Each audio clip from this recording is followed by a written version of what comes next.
Hello, my dear students. Today we will start the next lesson. It is a poem. The name of the poem is The Aeroplane. Let us read the poem. Look at the aeroplane up in the sky. Seems like a giant lark soaring on high.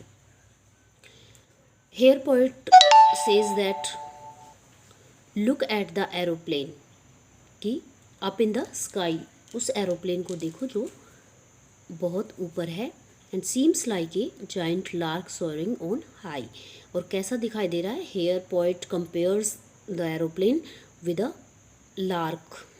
Lark is a small bird of brown colour. It's a very small sparrow. Soaring means होता है rise in the air quickly. हवा में इधर उधर तेजी से तैरना यानी उड़ना. तो वो कहता है कि उस एरोप्लेन को देखो जो बहुत ऊपर आकाश में है. कैसा दिखाई दे रहा है. लार्क के जैसा हवा में उड़ता हुआ दिखाई दे रहा है. See on its outspread wings flashes the light. There sits the pilot brave guiding its flight. कहता है see on the outspread wings. wings क्या होते हैं. पंख. आउटस्प्रेड बाहर की तरफ फैले हुए. कहता है कि इसके बाहर की तरफ फैले हुए जो विंग्स हैं उनको देखो.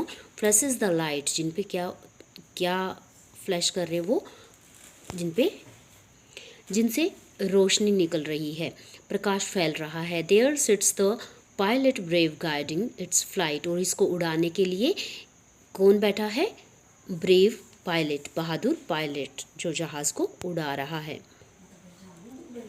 Hark what a whirring song comes from its throat, purr of the engine.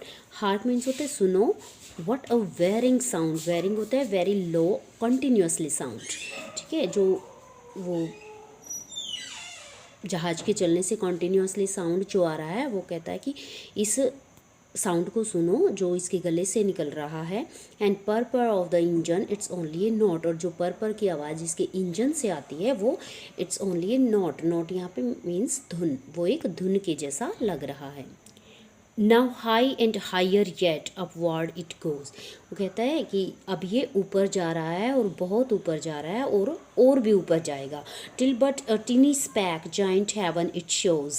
और वो कहता है कि ऐसा लग रहा है जैसे ये एक टिनी स्पैक. स्पैक मीन्स होता है ए पीस ऑफ डर्ट. धूल के समान लग रहा है जैसे बड़े से हेवन में और धूल के समान लग रहा है इतनी दूर से.